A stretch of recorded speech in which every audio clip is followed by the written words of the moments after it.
Okay, guys, in this video, we are going to take a look at converting an integral from rectangular to polar coordinates and then integrating it. So here we have a region that you can see. I just took a screenshot.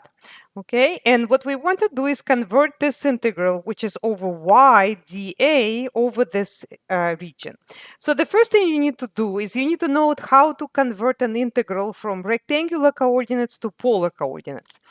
Now, there are some connections between x, y, and r and theta that you need to know. So for example, in polar coordinates, x is r cosine theta. Okay, and then y is r sine theta. So the fact that I'm integrating y here, right here, you can see that it's y. That means when I go to polar coordinates, I'm going to be integrating r sine theta because I have to substitute whatever I integrate, I have to convert to r and theta. So this is going to be r sine theta.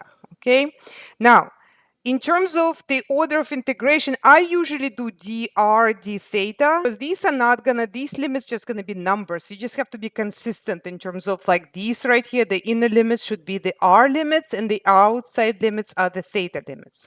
So how do you do that? How do you set up the integral over this polar region? So what you do is imagine that you are taking drawing a line segment starting at the origin, and you're drawing it all the way through that region. Okay, so you could stop at the edge of the region.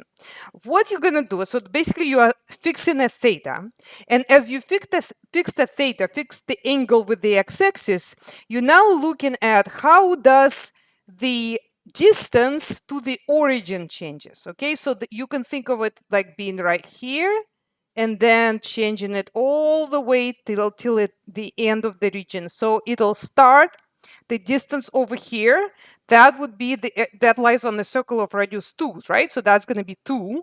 And as you keep increasing, going, you are going to wind up at the circle with radius 6, right?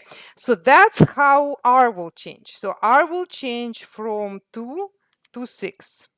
Now, how does theta change? So here you have to have some knowledge of trigonometric circle.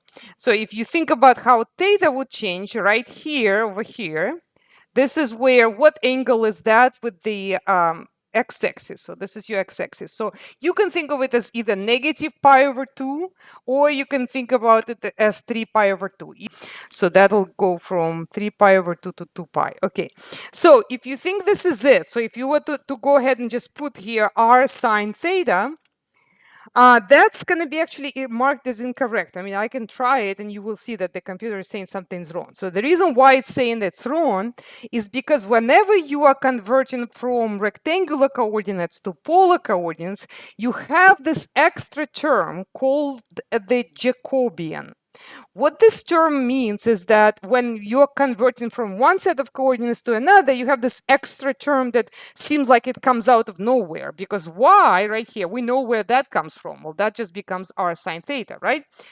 But what about this Jacobian? So for polar coordinates, from converting from Cartesian or rectangular coordinates to polar, this extra term Jacobian is called r. And I always tell my students, remember the pirate. So the pirate says r, and so that way maybe hopefully you're not going to forget that extra r that comes out of nowhere. So that combined with another r here will become r squared. So this is really integrating r squared sine theta. Okay, now in terms of integrating it, this is actually very, very easy.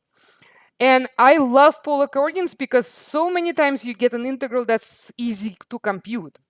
Whereas if you had to use rectangular, this is going to be a mess because this region is not really a type 1 or type 2. You would wind up with having to break it apart into pieces, and it's just going to be a huge headache. But with polar, it's so much easier. So the other thing that I love about polar, so let me just rewrite, this is the same thing as r squared sine theta, is because sometimes, and actually pretty frequently, the integral can be split.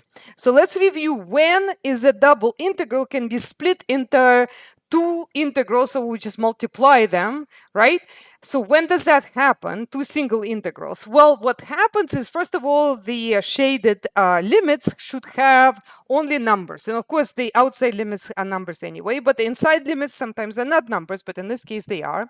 So that's number one. Number two, the integral should only, the integrand should only have a product of something of one variable times something of the other variable. But in this case, that's exactly what happens. You got r squared times sine theta. So I'm going to split this apart into 3 pi over 2 to 2 pi of sine theta multiplied by r squared, and the limits go from 2 to 6. Okay, so this now becomes very easy. So integral of sine is negative cosine.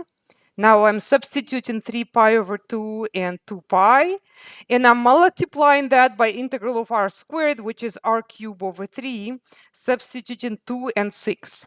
Okay, so this should be pretty easy. So cosine of 2 pi is the same as cosine of 0, which is 1. So that's going to be minus 1. And then you subtract cosine of 3 pi over 2, but you can check that cosine of 3 pi over 2 is just 0. So there is nothing to do anyway from here. So that's just going to be negative 1 times. And then here we get 6 cubed over 3 minus 2 cubed over 3.